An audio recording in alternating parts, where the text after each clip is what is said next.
Em nome do Pai que me criou, e do Filho que me resgatou, e do Espírito Santo que me santificou, divina vontade, reina na minha vontade. Leitura do Livro do Céu, volume 14, trecho 25. 25 de abril de 1922. Milhares de anjos guardam os atos feitos no querer divino. Continuando meu estado habitual, sentia-me toda imersa no divino querer. E meu doce Jesus disse: minha filha, assim como o sol não deixa a planta, a acaricia com sua luz, a fecunda com seu calor, no entanto, não produz flores e frutos. E zeloso os faz amadurecer, os conserva com sua luz e só deixa o fruto quando o agricultor toma para fazê-lo seu alimento. Assim dos atos feitos em meu querer. É tanto meu amor, meu zelo por eles, que a graça os acaricia, meu amor os concebe e os fecunda. Os amadurece, coloco milhões de anjos à guarda de um só ato feito em meu querer. Porque estes atos feitos no meu querer, sendo sementes para que a minha vontade se faça na terra como no céu, todos são zelosos destes atos. O seu orvalho é o meu alento, a sua sombra é a minha luz. Os anjos são arrebatados e venerados, porque veem nestes atos a vontade eterna que merece toda a sua adoração. E estes atos são deixados só quando encontro outras almas, que tomando-os como frutos divinos, fazem deles alimento para suas almas. Ó, a fecundidade e multiplicidade desses atos! A mesma criatura que os faz não pode numerá-los. Então pensava entre mim: será possível que estes atos sejam tão grandes? E por que os mesmos anjos ficam arrebatados? E Jesus, me apertando mais forte entre seus braços, acrescentou: minha filha, são tão grandes estes atos que, conforme a alma os vai cumprindo, não há outra coisa nem no céu nem na terra que não tome parte. E ele fica em comunicação com todas as coisas criadas. Todo o bem, os efeitos, o valor do céu, do sol, das estrelas, da água, do fogo e etc. Estes não só em contínuas relações com ela, senão que são coisas suas. Ela harmoniza todo o criado e o criado harmoniza ela. O que é isso? Porque quem vive em meu querer são as depositárias, as conservadoras, as sustentadoras, as defensoras de minha vontade. Elas preveem o que quero e, sem que eu o ordene, cumprem o que quero e compreendem a grandeza, a santidade de meu querer. Zelosamente o guardam e o defendem. Como não deveria ficar todos envoltos ao ver estas almas que formam o sustento de seu Deus, em virtude do prodígio de minha vontade? Quem pode defender meus direitos senão quem vive em meu querer? Quem pode me amar de verdade com amor desinteressado, semelhante ao meu, senão quem vive em minha vontade? Sinto-me mais forte nestas almas, mais forte da minha própria força. Sou como um rei rodeado de fiéis ministros, que se sente mais forte, mais glorioso, mais sustentado no meio destes seus fiéis ministros do que só. Se fica só, chora a seus ministros porque não tem com quem desafogar e a quem confiar a sorte do reino. Assim sou eu, e quem pode ser mais fiel do que quem vive em minha divina vontade? Sinto minha vontade duplicada, portanto me sinto mais glorioso, desabafo com elas e delas me confio. Trecho 29 de abril de 1922. Quem vive no divino querer, vive de uma batida de coração eterna. Encontrando-me em meu estado habitual, via minha alma e todo o meu interior, pensamentos, afetos, batimentos, tendências, mudados em tantos fios de luz, e estes se alongavam e se ampliavam tanto que, saindo de meu interior, harmonizavam com o sol, subiam mais alto e tocavam o céu, se difundiam sobre toda a terra. E enquanto olhava isto, Via meu doce Jesus que tinha em sua mão todos aqueles fios de luz, e com a maestria encantadora os dirigia, os alongava, os multiplicava e alargava quanto quisesse. Ao toque daquela luz, todas as coisas criadas se abaixavam e harmonizavam juntas e faziam festas. Então, meu Jesus me disse: minha filha, viste com que amor me divirto e dirijo os atos feitos em meu querer? É tal meu zelo que não os confio a ninguém, nem sequer à própria alma. Nem um pensamento, nem uma fibra deixo sem encerrar nela toda a potência de minha vontade. Cada ato destes contém uma vida divina. Por isso, ao toque destes atos, todas as coisas criadas sentem a vida de seu Criador. Sentem de novo a força daquele Fiat onipotente, do qual tivera existência, e fazem festa. Assim que estes atos são para elas nova glória e nova festa. Agora esta bela harmonia, estes fios de luz que saem de teu interior, se teu coração não corresse em meu querer, senão em tua vontade ou em outra vontade, em teu coração faltariam tantos batimentos de vida divina, ficando tantos batimentos humanos por quanto faltam a divina. E assim também das fibras, dos afetos, e como o humano não é capaz de formar luz senão trevas, portanto se formariam tantos fios de trevas, e meu querer ficaria entristecido, não podendo desenvolver em ti toda a potência de minha vontade. Enquanto dizia isto, eu queria ver se em minha alma havia esses batimentos humanos que interrompessem a vida do batido divino. E por quanto olhava, não os encontrava. E Jesus, por agora não há nada. Já te disse para te fazer atenta e te fazer conhecer o que significa viver no meu querer. Significa viver de um batimento eterno e divino. Viver com o meu sopro onipotente. Trecho 27, 8 de maio de 1922. As penas de quem ama Jesus estão em contínuas correntes com o seu coração.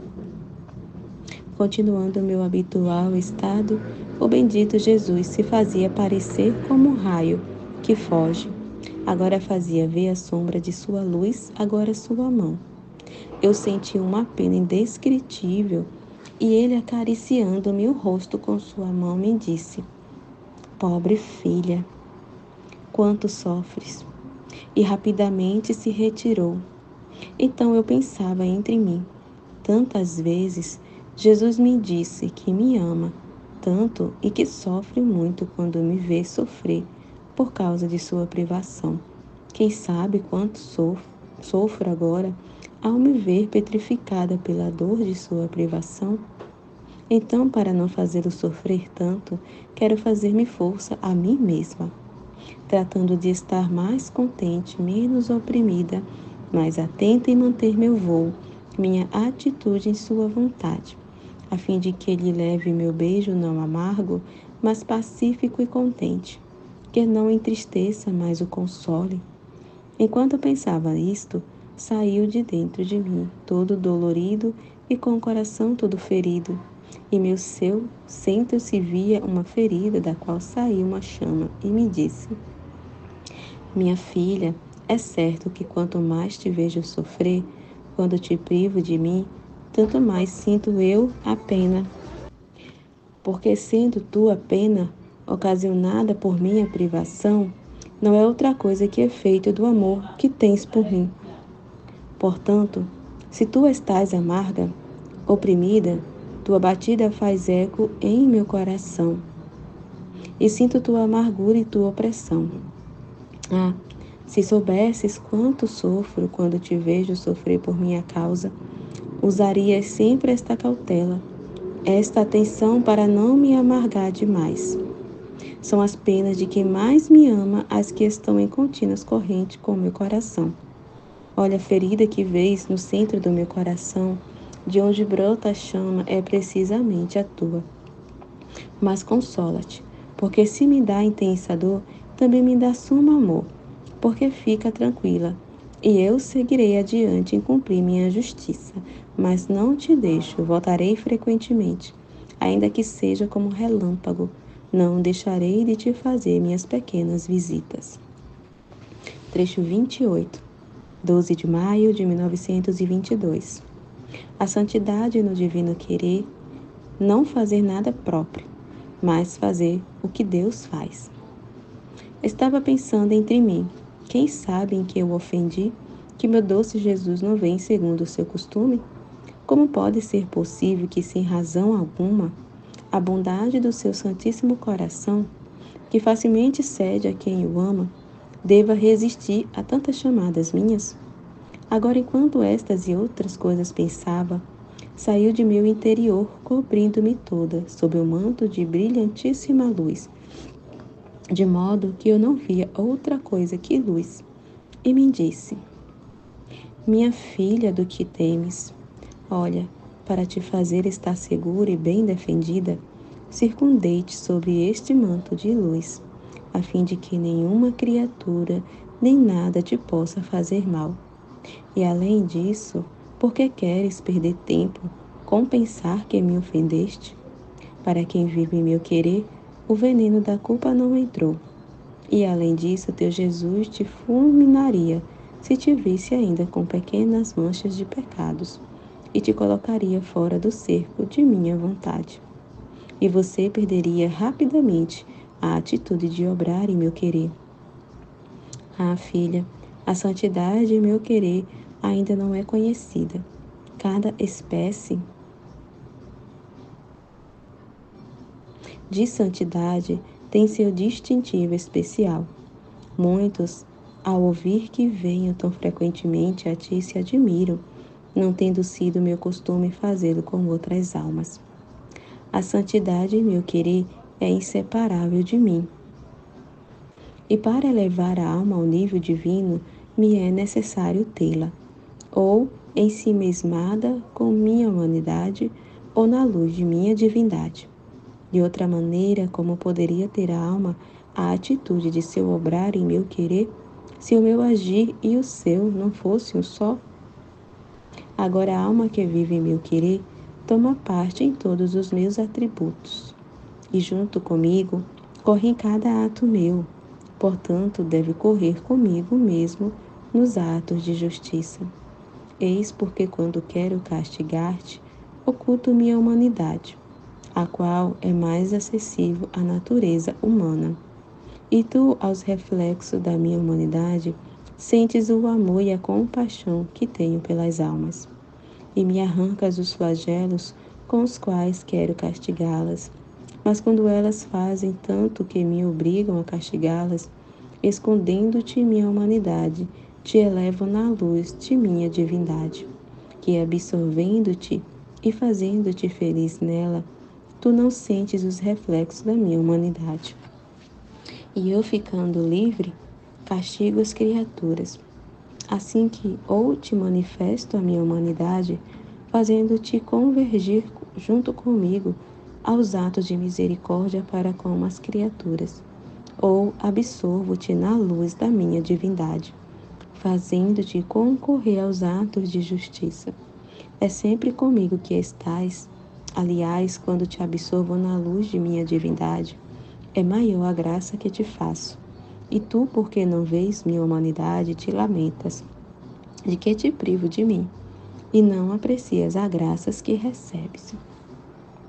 E quando eu ouvi que ele estava fazendo justiça, com medo, eu disse: meu amor, agora que você está punindo as criaturas, derrubando as casas, eu estou junto com você para fazer isso? Não, não. O céu me poupe de tocar meus irmãos. Quando tu quiseres castigá-los, eu me farei pequena em teu querer, não me difundirei nele, para não tomar parte no que fazes tu. Em tudo quero fazer o que tu fazes, mas nisso de castigar as criaturas, não jamais. E Jesus, por que te assustas? No meu querer não podes eximir-te de fazer o que faço eu. A coisa é connatural, e é propriamente esta santidade do meu querer. Não fazer nada próprio, senão fazer o que faz Deus. E além disso, minha justiça é santidade e amor. é equilibrar os direitos divinos. Se não tivesse a justiça, faltaria toda a plenitude da perfeição à minha divindade.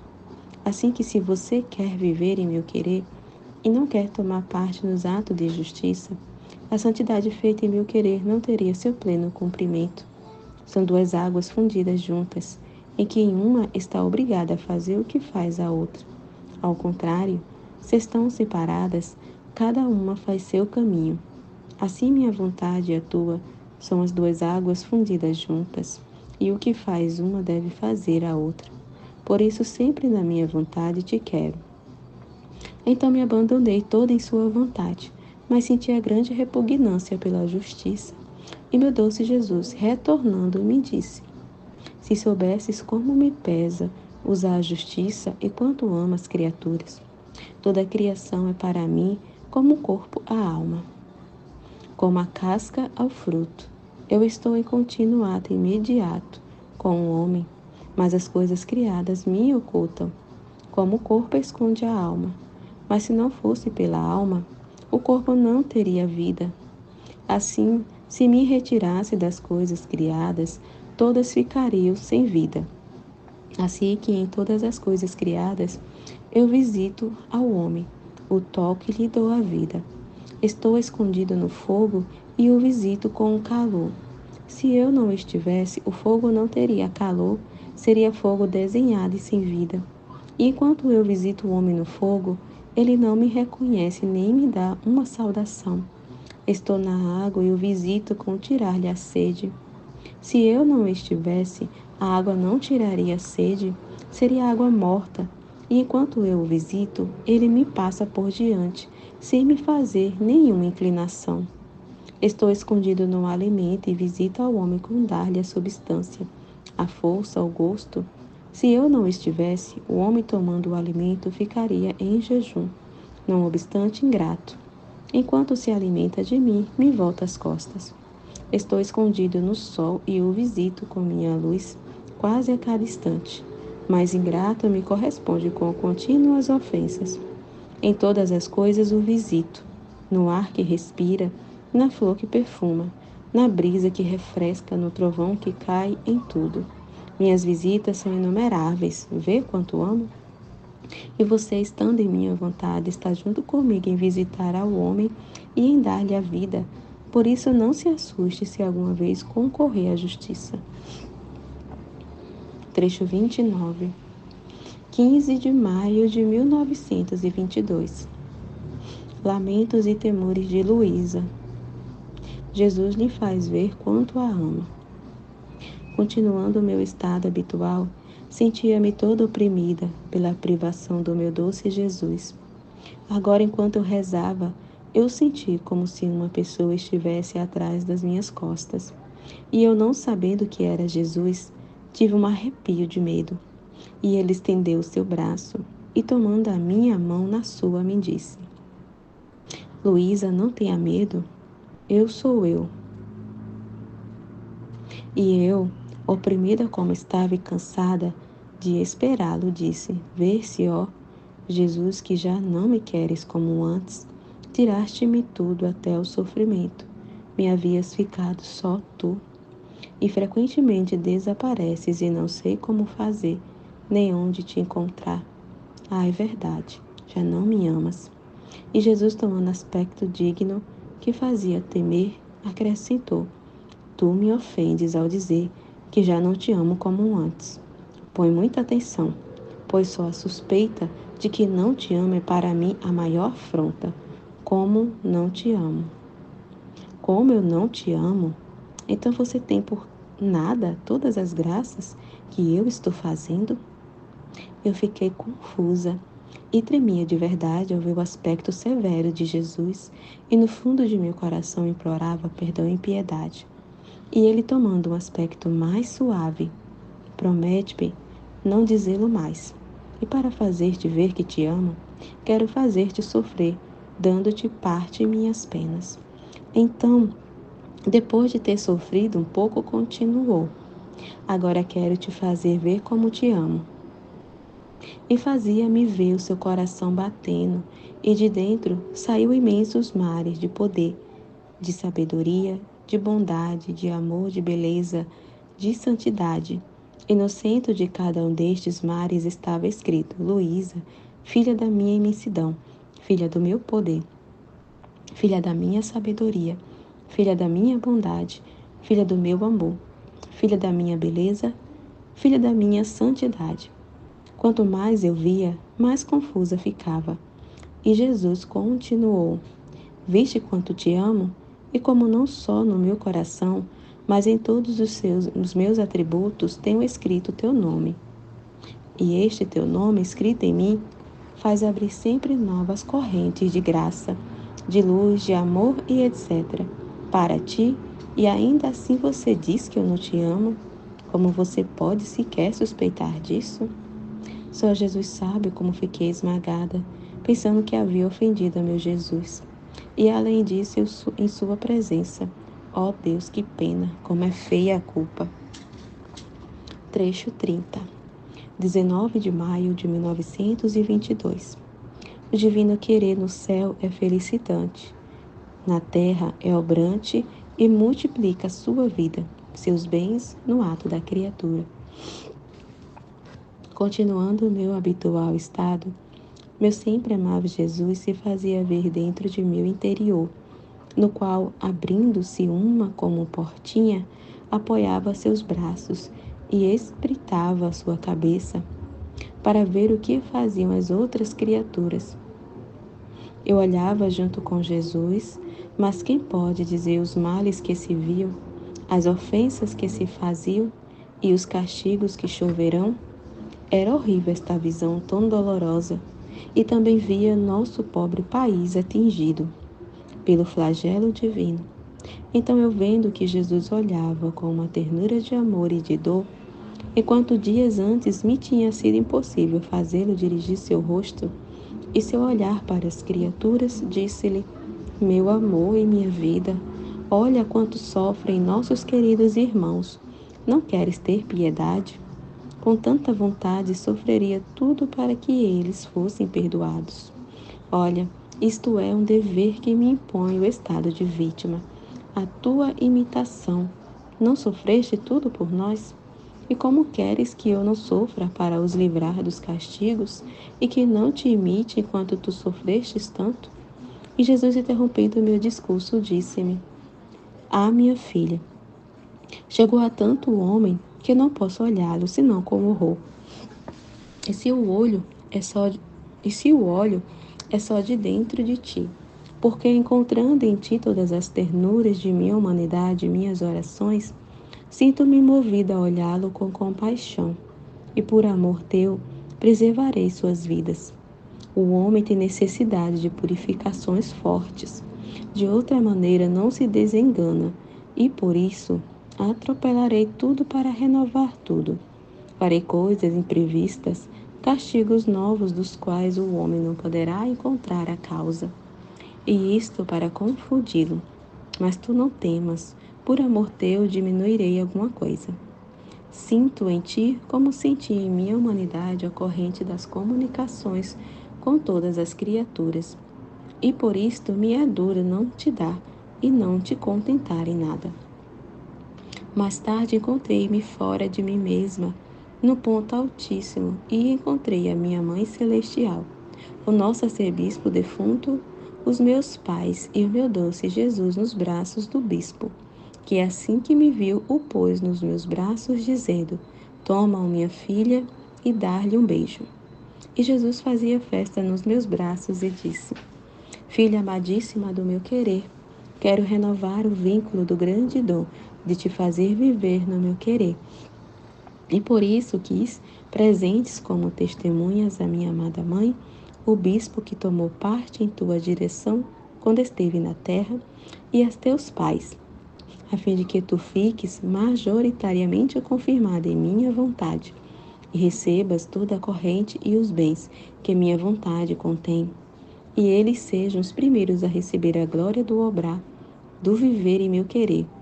Tu não és outra coisa que um átomo em meu querer, mas neste átomo eu coloco todo o peso de minha vontade, a fim de que, conforme te mova, o mar imenso de meu querer receba seu movimento. as águas se encrespem, e como agitadas exalam sua frescura, seus perfumes e desbordem no bem do céu e da terra. O átomo é pequeno, ligeiro, e não é capaz de agitar todo o mar imenso de minha vontade. Mas, posto dentro dele, todo o peso dela será capaz de tudo, e me dará campo para dar de mim outros atos divinos. Será como a pedra lançada na fonte, que conforme cai, as águas se encrespam, se agitam e exalam seu frescor e seu perfume. Mas a pedrinha não contém o peso de minha vontade, e por isso não pode fazer a fonte se desborde. Mas seu átomo, com o peso de meu querer, não só pode arrastar meu mar, mas inundar o céu e terra. Como dentro de um só respiro, virá absorver toda a minha vontade, com todos os bens que ela contém. E de outro respiro a porá fora, enquanto isso faz, quantas vezes as respires e quantas vezes a imita, tantas vezes multiplicará minha vida, meus bens. No céu, os bem-aventurados gozam de toda a beatitude que contém meu querer. Vivem nele como em seu próprio centro, mas não o multiplicam, pois nele já estão fixos seus méritos. Mas você é mais feliz que eles, podendo multiplicar minha vida, meu querer, meus bens. Neles meu querer é felicitante. Em ti é obrante e peço teus atos para multiplicar-me. Quando você obras, estou olhando com ânsia se você trabalhar no meu querer, para receber o contentamento de me ver multiplicada em seu ato. Como você deve estar atenta e não deixar passar nada. Trecho 31. 27 de maio de 1922. O ato preventivo e o ato atual. Estava pensando entre mim, se é tão grande um ato feito em meu querer, em seu querer, quantos, ai de mim, não deixo escapar? E o meu doce Jesus, movendo-se dentro de mim, disse-me: minha filha, existe o ato preventivo e o ato atual. O preventivo é aquele quando a alma, desde o primeiro surgir do dia, fixa sua vontade na minha, e se decide e se confirma de querer viver e obrar só em meu querer. Previne todos os seus atos e os faz correr todos em meu querer. Com a vontade preventiva, meu sol surge, minha vida fica duplicada em todos os seus atos, como dentro de um só ato. E isto suplanta o ato atual. No entanto, o ato preventivo pode ser obscurecido pelos modos humanos, pela vontade própria, pela própria estima, pelo descuido e outras coisas, que são como nuvens diante do sol, que tornam menos vívida sua luz sobre a face da terra. Em troca, o ato atual não está sujeito às nuvens, senão que tem virtude de limpar as nuvens, se é que as há, e faz surgir tantos outros sóis nos quais fica duplicada a minha vida, com tal intensidade de luz e calor, de formar outros tantos novos sóis, um mais belo que o outro. No entanto, os dois atos são necessários. O preventivo dá a mão, dispõe e forma o plano ao atual, e o atual conserva e amplia o plano preventivo. Trecho 32. 1º de junho de 1922. O que é verdade? Encontrando-me no meu estado habitual, estava seguindo as horas da paixão do meu doce Jesus, especialmente quando foi apresentada a Pilatos, o qual lhe perguntou qual era o seu reino. E o meu sempre amável Jesus disse-me: minha filha, foi a primeira vez em minha vida terrena que tive que lidar com um governante gentil, o qual me perguntou qual era meu reino. E eu lhe respondi que meu reino não é deste mundo, que se deste mundo fosse, milhões de legiões de anjos me defenderiam. Com isto, abria o meu reino aos gentios e lhes comunicava a minha doutrina celestial, Tanto que Pilatos me perguntou: Como? Tu és rei? E eu imediatamente lhe respondi: Eu sou rei e vim ao mundo para ensinar a verdade. Com isso, eu queria abrir caminho em sua mente para me fazer conhecer. E ele, sentindo-se como golpeado, me perguntou: Que coisa é a verdade? Mas não esperou minha resposta. Não tive o bem de fazer-me compreender. Ter-lhe-ia dito: A verdade sou eu, tudo em mim é verdade. Verdade é minha paciência no meio de tantos insultos. Verdade é meu olhar doce entre tantas zombarias, calúnias, desprezos. Verdade são os meus modos afáveis e atrativos no meio de tantos inimigos, que enquanto eles me odeiam, eu os amo, e enquanto querem me dar a morte, eu quero abraçá-los e dar-lhes a vida. Verdade são minhas palavras dignas e cheias de sabedoria celestial. Tudo em mim é verdade. A verdade é mais que só majestoso, que por quanto se queira pisotear, surge mais belo, mais luminoso, e faz envergonhar os mesmos inimigos, fazendo-os cair por terra aos seus pés. Pilatos me perguntou com ânimo sincero, e eu lhe respondi imediatamente. Em troca, Herodes me perguntou com maldade e por curiosidade, e eu não lhe respondi. Assim, a quem quer saber as coisas santas com sinceridade, eu me revelo além do que se quer. Em vez disso, a quem quer sabê-las com maldade e para bisbilhotar, eu escondo-me dele. E enquanto estes querem zombar de mim, eu confundo-os e debocho deles. Mas, como minha pessoa levava consigo a verdade, também diante de Herodes fez seu ofício.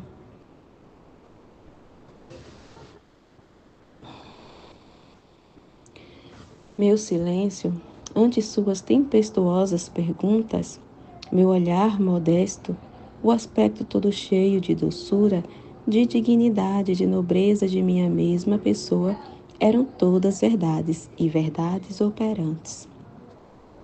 Trecho 33, 6 de junho de 1922. Vivendo na divina vontade, a cruz e a santidade se tornam semelhantes às de Jesus. Estava pensando entre mim. Meu bom Jesus mudou comigo. Antes se deleitava em fazer-me sofrer. Tudo era participação de pregos e cruz. Agora tudo desapareceu. Não se deleita mais em fazer-me sofrer. E se alguma vez sofro, me olha com indiferença e não mostra mais aquele gosto de antes. Agora, enquanto eu pensava assim, o meu doce Jesus, movendo-se dentro de mim, suspirando, disse-me: Minha filha, quando se tem gostos maiores, os gostos menores perdem o seu deleite, a sua atração, e por isso se vê com indiferença. A cruz ata a graça, mas quem a alimenta? Quem a faz crescer à devida estatura? Minha vontade. É só ela que completa tudo e faz cumprir meus mais altos desígnios na alma. E se não fosse por minha vontade, a mesma cruz, por quanto poder e grandeza contém, pode fazer com que as almas permaneçam a meio caminho.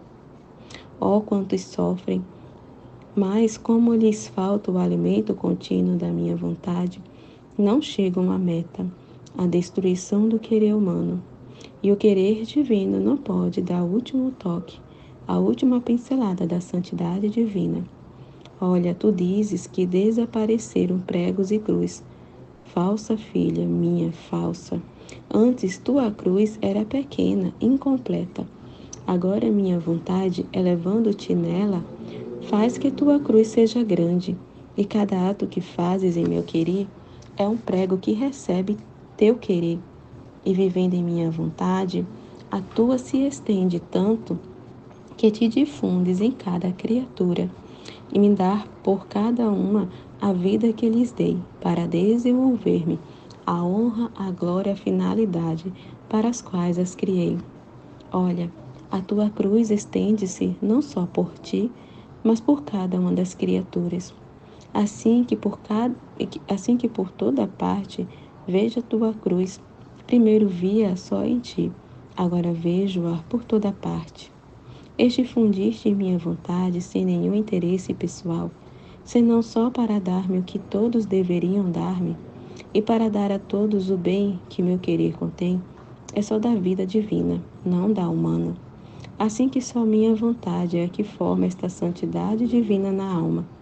Então, suas cruzes anteriores eram santidade humana. E o humano, por quanto santo seja, não sabe fazer coisas grandes mais pequenas, muito menos elevar a alma à santidade e à fusão do agir de seu Criador. Ficar sempre na restrição de criatura, mas minha vontade, derrubando todas as barreiras humanas, a lança na imensidão divina. E tudo se faz imenso nela. Cruz, pregos, santidade, amor, reparação, tudo. A minha mira sobre ti não era a santidade humana, embora fosse necessário que primeiro fizesse as pequenas coisas em ti, e por isso me deleitava tanto. Agora, tendo-te feito passar mais adiante, e devendo-te fazer viver em meu querer, vendo tua pequenez, teu átomo, abraçar a imensidão para dar-me por todos e por cada um amor e glória, para voltar a dar-me todos os direitos de toda a criação. Isto me deleita tanto, que todas as outras coisas não me agradam mais. Então, a tua cruz, os teus pregos, serão a minha vontade. Aquela que, tendo crucificada a tua, completará em ti a verdadeira crucificação. Não há intervalos, mas perpétua, toda semelhante à minha, que fui concebido crucificado e morto crucificado, alimentada minha cruz da única vontade eterna. E por isso, por todos e por cada um, eu fiquei crucificado. Minha cruz selou a todos com seu emblema. Trecho 34. 9 de junho de 1922. Jesus quer repousar na alma. Encontrando-me em meu habitual estado, meu sempre amável Jesus vinha muito frequentemente e agora apoiava sua cabeça sobre a minha e dizia: minha filha, tenho necessidade de repouso. A inteligência criada quer repousar na inteligência criada. Mas para encontrar o verdadeiro repouso, deveria encontrar em tua inteligência toda a glória, a alegria que todas as outras inteligências deveriam dar-me. É por isso que minha vontade quer expandir a tua capacidade para encontrar este repouso. Não estou contente se minha vontade não põe em você tudo que os outros deveriam me dar. Então parecia que infundia seu alento à minha inteligência, e ela ficava encandeada como por tantos fios de luz, por quantas mentes criadas saíam das mãos do nosso Criador. E cada fio de luz dizia: glória, reconhecimento, honra e etc. ao meu Deus 3 vezes santo. E Jesus dizia: sim, agora posso descansar. Encontra a correspondência da inteligência da criação. A mente criada se confunde com a mente incriada. Depois encostou sua cabeça em meu coração e parecia que não encontrava completo repouso. Então pôs sua boca sobre meu coração e infundia seu alento. E cada sopro, meu coração se expandia e depois acrescentou: filha, estou decidido a descansar. Por isso quero encher tanto o teu coração de meu alento, para pôr nele todo o amor que todo o resto da criação deveria dar-me. Meu repouso não pode ser perfeito se não encontra a correspondência do amor que saiu de mim. Por isso quero encontrar neste coração o amor que todos deveriam dar-me. Meu querer fará este prodígio em ti, e teu coração terá uma nota por todos que me dirá amor. Depois pôs de novo a sua cabeça sobre meu coração e repousava. Como era belo ver Jesus repousar. Logo desaparecia e voltava. E ora queria repousar em minhas mãos, ora sobre minhas costas. Parecia que queria ver se toda a minha pessoa se emprestava fazê-lo repousar. Depois disse-me: minha querida, quanto amor sinto por ti, todo o amor que deveria dar aos outros e que eles rejeitam, concentro em ti. Ou senti o eco da minha palavra criadora.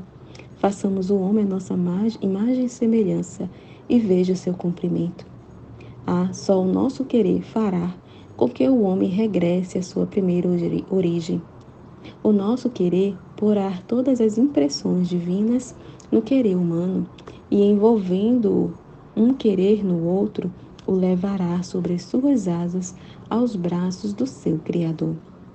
Mas não feio como a culpa o fez, mas puro, belo e semelhante ao seu Criador. Por isso, quero que tu recebas todas as impressões da minha vontade na tua, a fim de que céu e terra não possam distinguir senão a vontade divina obrante em ti, pela qual se sentirão envolvidos, e todos receberão o bem do obrar divino na criatura. Por isso, emprestem-se em tudo e ser-me fiel.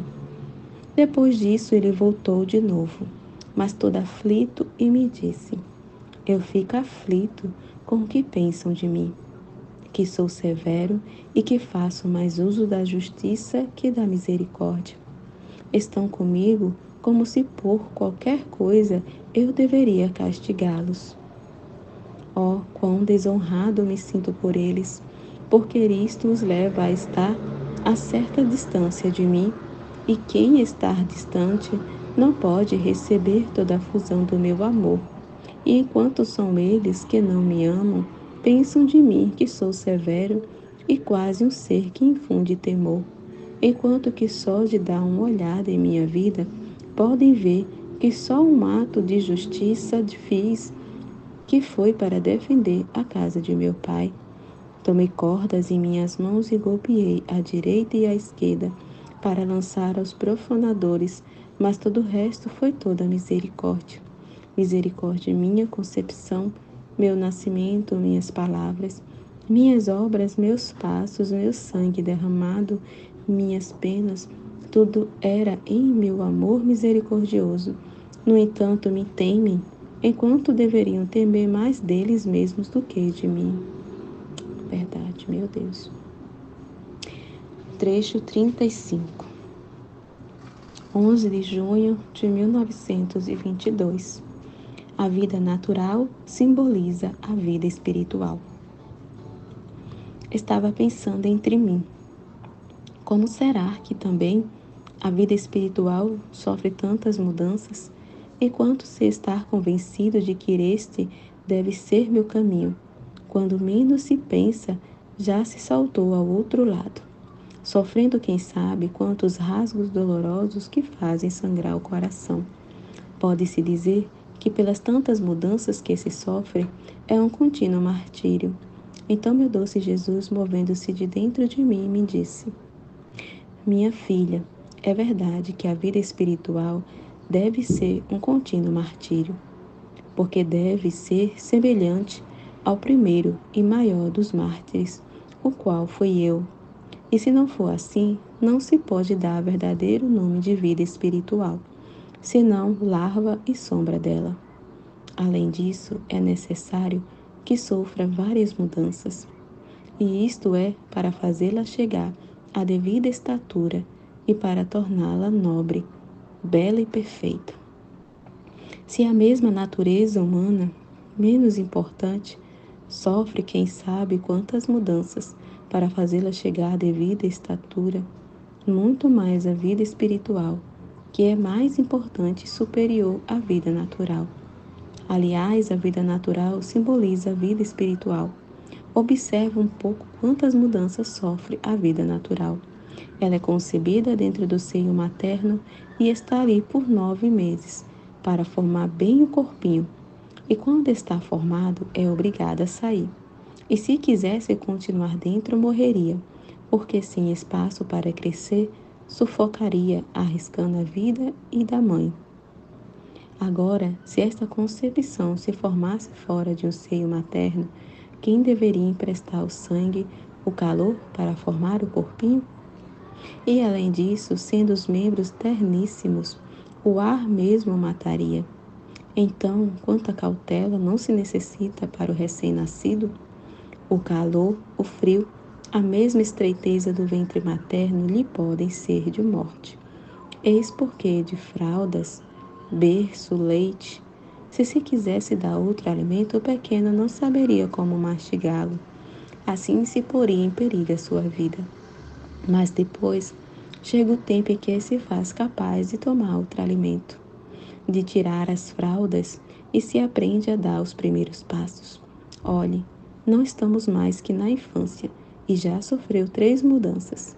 Agora, o que se diria se este pequeno, vindo-se em terra para lhe fazer dar o primeiro passo, temendo ser liberado pelos braços da mamãe, grita, chora e não quer saber nada? Seria de lamentar, porque nos braços da mãe jamais se faria homem. Sem movimento, não se tornaria forte nem desenvolvido. Agora vamos à verdadeira vida espiritual. Ela se concebe em meu seio. Meu sangue, meu amor, meu alento a formam. Depois a alimento a meu peito. A enfaixo com minhas graças. Depois passo a fazê-la caminhar com minhas verdades. Mas não é meu propósito formar uma menina brincalhona, mas formar uma cópia toda semelhante a mim. Por isso entram as mudanças, que não são para outra coisa que para fazê-la chegar à idade madura e dar-lhe todos aqueles privilégios e prerrogativas que contém a verdadeira vida espiritual. De outra maneira, permanecerá como menina em fraldas, que em vez de formar minha honra e minha glória, formaria minha dor e desonra. E quantas há que permanecem somente recém-nascidas, ou ao mais em fraldas, e pouquíssimas são as que trabalham junto comigo para fazer delas uma cópia de mim. Trecho 36. 15 de junho de 1922. O batimento divino é a célula da alma que vive no querer divino. E este harmoniza tudo na criatura. Continuando meu estado habitual, estava pensando no santo querer de Deus. E enquanto me fundia nele, meu sempre amável Jesus me disse: minha filha, minha vontade eterna foi o ponto central de minha vida. Desde o primeiro ato de minha concepção até o último respiro me precedeu, me acompanhou, fazendo-se vida de cada ato, e me seguia, encerrando meu ato no âmbito eterno de meu querer, do qual não encontrava saída. E como minha vontade eterna era imensa, não havia ponto que não abarcasse, nem geração na qual ela não devia dominar. Assim que era para ela como connatural formar meus atos, multiplicá-los por todos como se fosse para um só. Um pode dar o que tem, por quanto poder tenha, não pode dar mais do que possui. Agora minha vontade possuía a imensidão, o poder da multiplicação dos atos por quantos queria. Possuía a eternidade na qual envolvia todas as coisas presentes a todos, como no início de todas as coisas como até o fim. Eis porque, desde o primeiro instante de minha concepção, o poder de meu querer formava tantas concepções minhas por quantas criaturas saíam à existência. Minhas palavras, os pensamentos, as obras, os passos, os multiplicava, os estendia desde o primeiro até o último dos homens. O poder do querer eterno, meu sangue e minhas penas as convertia em mares imensos do que todos podiam servir-se. Se não fosse pelo prodígio do querer supremo, minha própria redenção teria sido individual, circunscrita e só para alguma geração. Agora minha vontade não mudou, tal qual era, é e será. Muito mais, pois tendo vindo eu à terra, vinha atar novamente a vontade divina humana. E quem não foge deste nó e se dá em poder dela, fazendo-se preceder, acompanhar e seguir, encerrando seu ato dentro de meu querer, o que sucedeu comigo sucede na alma. Eis que, na medida em que fundias os teus pensamentos, as tuas palavras, as tuas obras, os teus reparos, o teu pequeno amor no meu querer, os estendia, multiplicava-os e tornava-se antídoto de todos os pensamentos, de todas as palavras, de todas as obras, para todas as ofensas, amor por cada amor que me é devido. E se isto não acontecesse, é por defeito da vontade humana, que não deixando-se de todo em poder da vontade divina, não toma tudo nem pode dar-se a todos. Portanto, sente as sensações do humano que a fazem infeliz, a limitam, a empobrecem e a fazem parcial. Eis porque todo o meu interesse é que o seu querer faça vida no meu, e que compreenda bem o que significa viver nele, quanto a criatura é possível, porque se fizer isto, terá obtido tudo e me dará tudo. Dito isto, ele desapareceu, mas depois acrescentou de novo e se fazia ver todo chagado. Mas essas chagas formavam tantas celas nas quais Jesus chamava as almas para encerrá-las nelas e pô-las em segurança. Então ele disse: Meu amor e minha cela qual é? A fim de que, me fechando nela, não saia mais. E Jesus, minha filha, para ti não há celas no meu corpo, porque quem vive no meu querer não pode viver num apartamento meu, senão deve viver no bater do meu coração. O batimento cardíaco é o centro e a vida do corpo humano. Se cessa o batimento cardíaco, cessa a vida. O batimento cardíaco mantém a circulação do sangue, o calor, a respiração, portanto, a força, a atividade dos membros. Se o batimento cardíaco não regular toda a atividade humana, está em desordem. Até a própria inteligência perde a vivacidade, o engenho, a plenitude da luz intelectual, porque ao criar o homem pus no coração um som especial, ao qual amarrei a harmonia eterna, de modo que se o batimento está são, tudo é harmonia na criatura. Agora a minha vontade é como bater na criatura. Se ela bate, harmoniza a santidade, harmonizam as virtudes, harmoniza entre o céu e a terra. Sua harmonia se estende até a Trindade sacrossanta. Eis porque para ti é o meu batimento que se oferece como cela para te fechar dentro. E pulsando com o seu batimento harmonioso entre o céu e a terra, circules no passado, no presente e no futuro. Em tudo te encontres tu circulante em mim e eu em ti. Trecho 37, 19 de junho de 1922.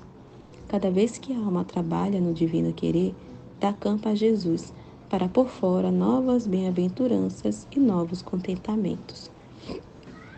Continuando o meu estado habitual, eu me sentia abismada no querer supremo do meu doce Jesus.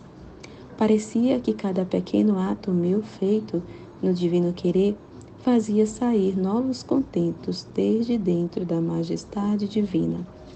E meu amável Jesus me disse: Minha filha, eu possuo tais contentamentos, felicidade e bem-aventuranças, que poderia dar a cada instante sempre novas alegrias e bem-aventuranças.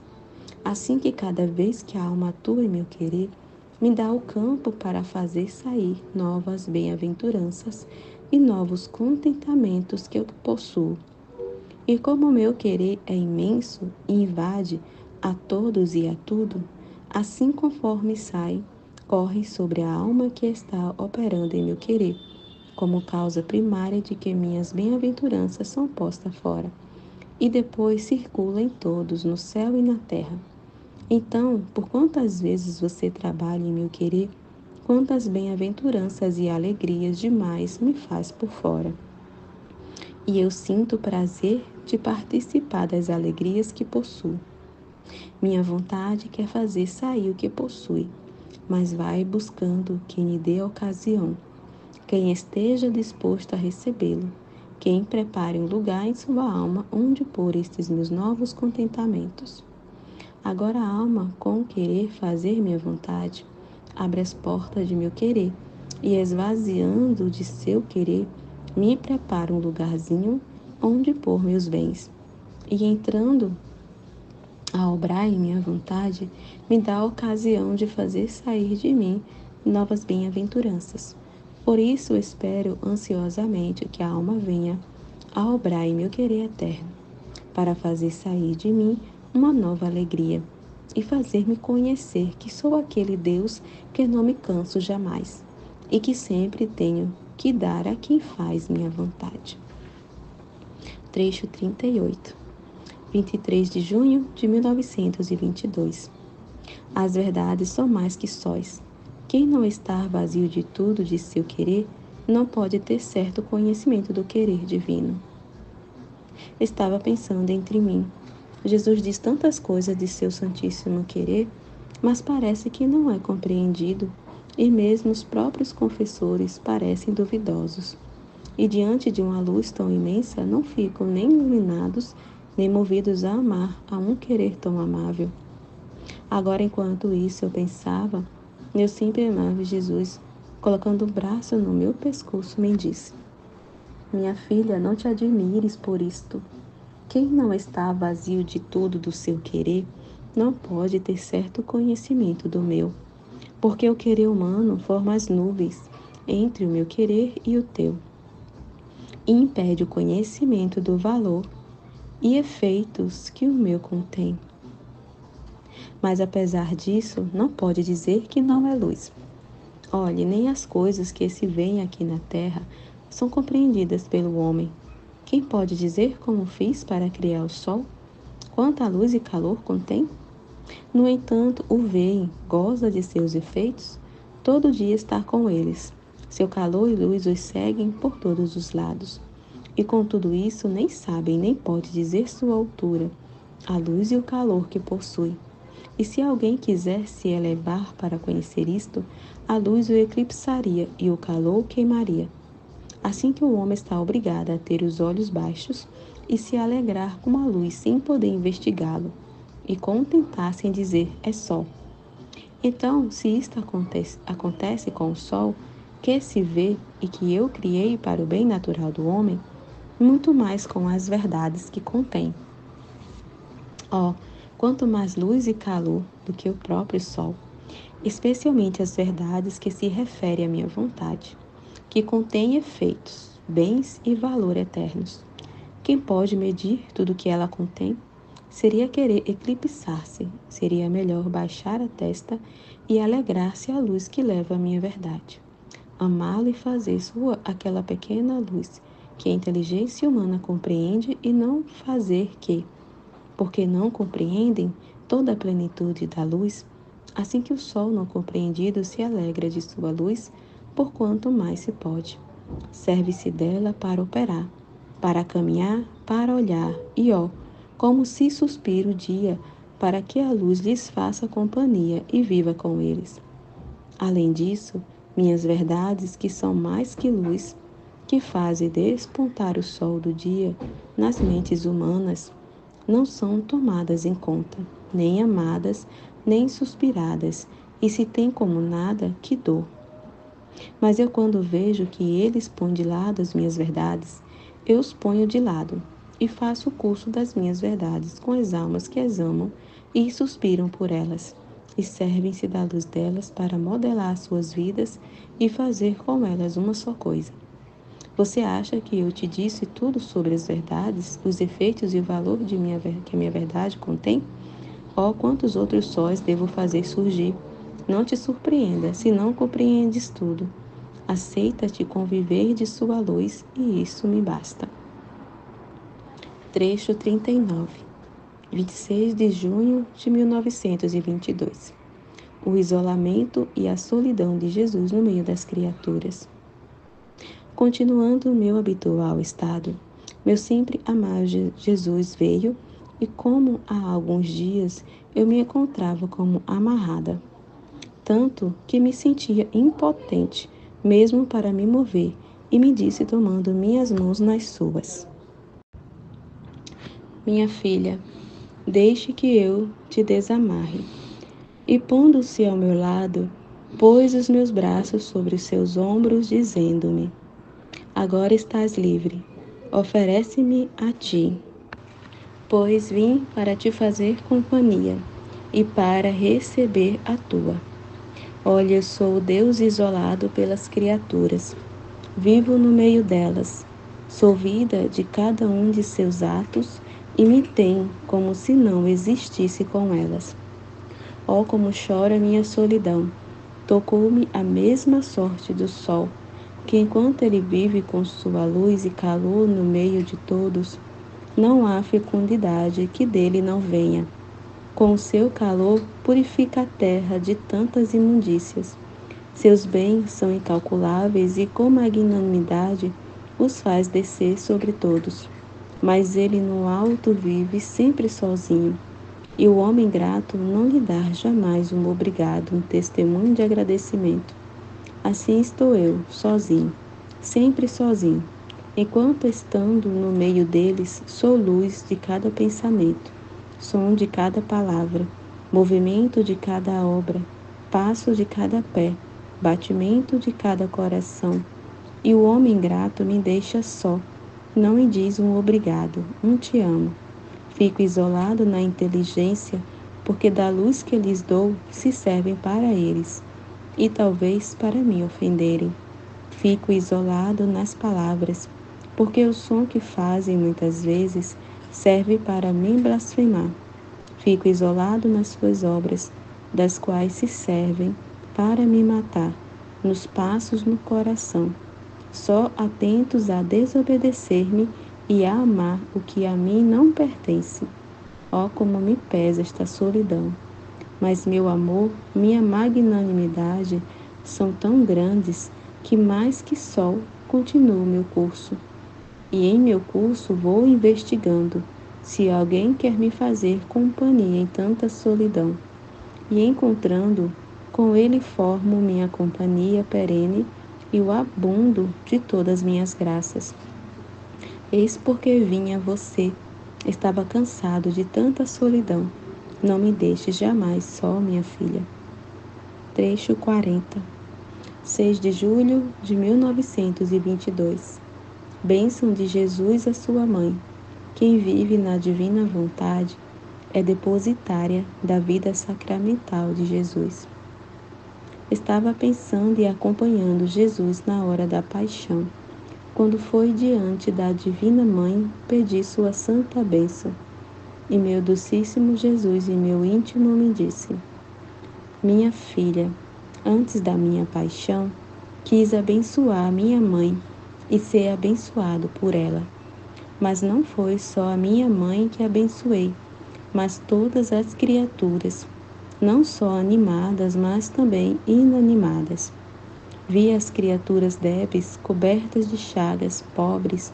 Meu coração teve uma batida de dor e de terna compaixão, e disse: pobre humanidade, como está decaída. Quero abençoar-te, a fim de que ressurjas de tua decadência. Minha bênção imprime em ti o triplo selo da potência, da sabedoria e do amor das três divinas pessoas, e te restitua força, te cure e te enriqueça, e para assim dar-te de defesas, abençoo todas as coisas criadas por mim, a fim de que as recebas abençoadas por mim. Abençoo a luz, o ar, a água, o fogo, o alimento, a fim de que fique como abismada e coberta com minhas bênçãos. Mas como você não as merecias, por isso quis abençoar a minha mamãe, servindo-me dela como canal, para fazer chegar a você minhas bênçãos. E assim como minha mãe me correspondeu com suas bênçãos, assim quero que as criaturas me correspondam com suas bênçãos. Mas ai de mim, em vez de correspondência de bênçãos, corresponde-me com ofensas e maldições. Por isso, minha filha, entre em meu querer, e pondo-te sobre todas as coisas criadas, sela todas com as bênçãos que todos me devem. E traz a meu sofredor e terno coração as bênçãos de todos. Depois de ter feito isto, como para me recompensar, disse: minha filha, minha amada filha, abençoo-te de modo especial. Abençoo-te o coração, a mente, o movimento, a palavra, o respiro. Toda e tudo te abençoo. Depois disso, continuei com as demais horas da paixão. E enquanto seguia a ceia eucarística, meu doce Jesus moveu-se em meu interior e com a ponta de seu dedo tocou forte em meu interior, tanto que o ouvi com os meus ouvidos e disse entre mim: que quererá Jesus que chama? E ele chamando-me disse-me: não bastava tocar para me fazer ouvir, mas também te chamar para ser ouvido. Escuta, minha filha, enquanto instituí a ceia eucarística, chamei a todos em torno de mim. Olhei todas as gerações, do primeiro ao último homem, para dar a todos minha vida sacramental. E não uma vez, mas tantas vezes, por quantas vezes tem necessidade do alimento corporal. Eu queria constituir-me como alimento da alma, mas me encontrei muito mal ao ver que esta minha vida sacramental ficava rodeada por desprezos, por descuidos e mesmo por morte impiedosa. Senti-me mal, senti todas as angústias da morte da minha vida sacramental, tão dolorosa e repetida, mas olhei melhor, fiz uso da potência do meu querer e chamei em torno de mim as almas que teriam vivido no meu querer. Oh, como me sentia feliz! Sentia-me cercado por estas almas, as quais a potência de minha vontade as tinha como abismadas, e que como centro de sua vida estava meu querer. Vi nelas minha imensidão e me encontrei bem defendido por todas. E a elas confiei minha vida sacramental. Eu a depositei nelas para que não só cuidassem de mim, mas que me correspondessem por cada hóstia consagrada com a vida delas. E isto acontece como connatural, porque minha vida sacramental está animada por minha vontade eterna, e a vida destas almas tem como centro de vida meu querer. Então, quando a minha vida sacramental é formada, meu querer obrante em mim obra nelas, e eu sinto sua vida em minha vida sacramental.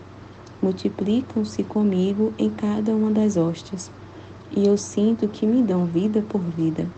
Ó, como eu exultei ao ver-te como a primeira, que de modo especial te chamei a formar vida no meu querer. Fiz em ti o meu primeiro depósito de todas as minhas vidas sacramentais. Confiei-te a potência e a imensidão do querer divino, a fim de que te tornasse capaz de receber este depósito. E desde então tu estavas presente a mim e te constituí depositária de minha vida sacramental. E em ti todas as demais almas que viveriam em meu querer. Dei-te o primado sobre tudo, e com razão, porque o meu querer não está posto abaixo de ninguém, mesmo sobre os apóstolos, sobre os sacerdotes, porque, embora eles me consagrem, não ficam vida junto de mim. Deixam-me sozinho, esquecido, não tendo cuidado de mim. Em troca, essas almas teriam sido vida em minha mesma vida, inseparáveis de mim. Por isso te amo tanto. É a mim mesmo querer que amo em ti. Trecho 41, 10 de julho de 1922.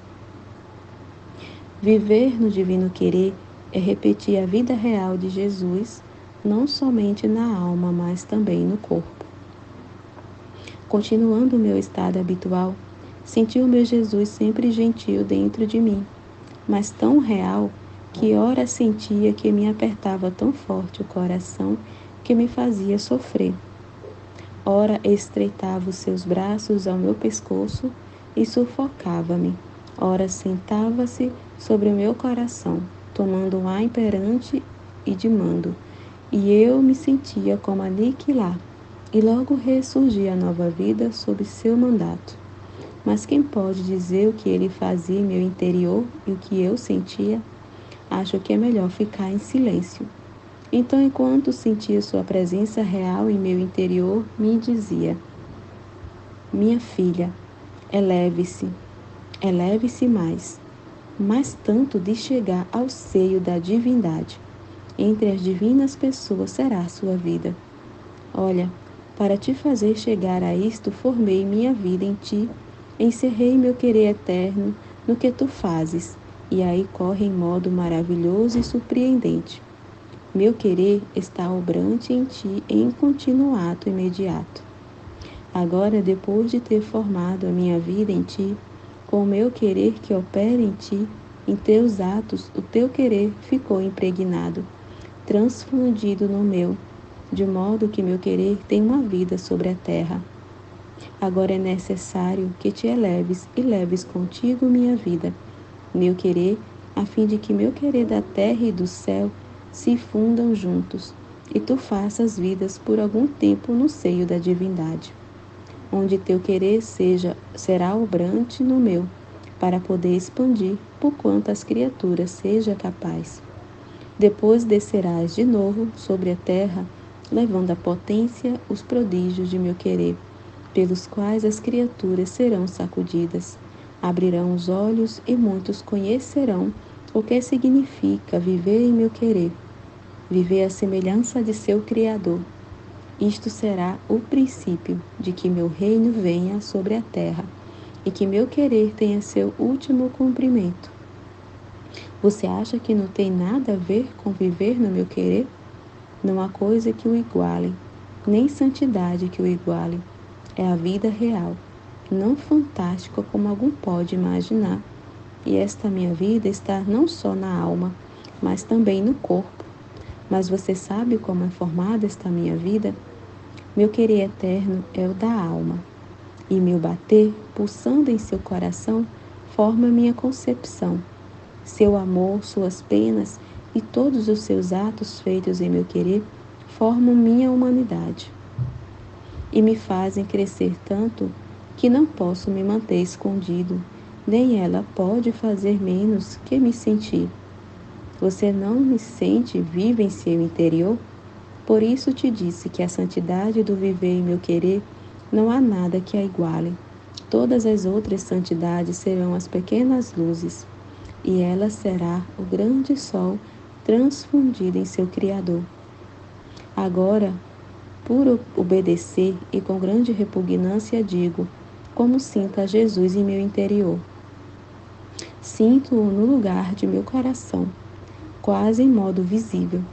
Agora ouço o que reza, e muitas vezes o ouço com os ouvidos do corpo, e eu rezo junto com ele.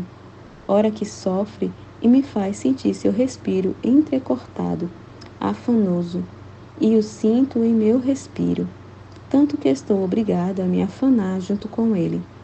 E como nele estão contidas todas as criaturas, sinto seu respiro que como vida se difunde em todos os movimentos e respiros humanos, e eu me difundo junto com ele.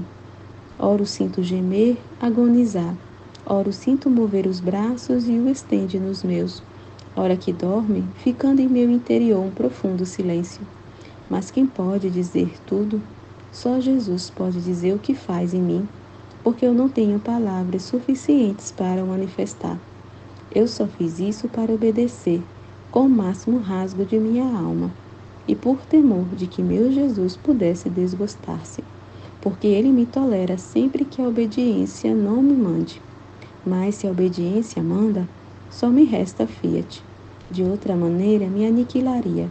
Espero que seja tudo para a sua glória e para a minha confusão.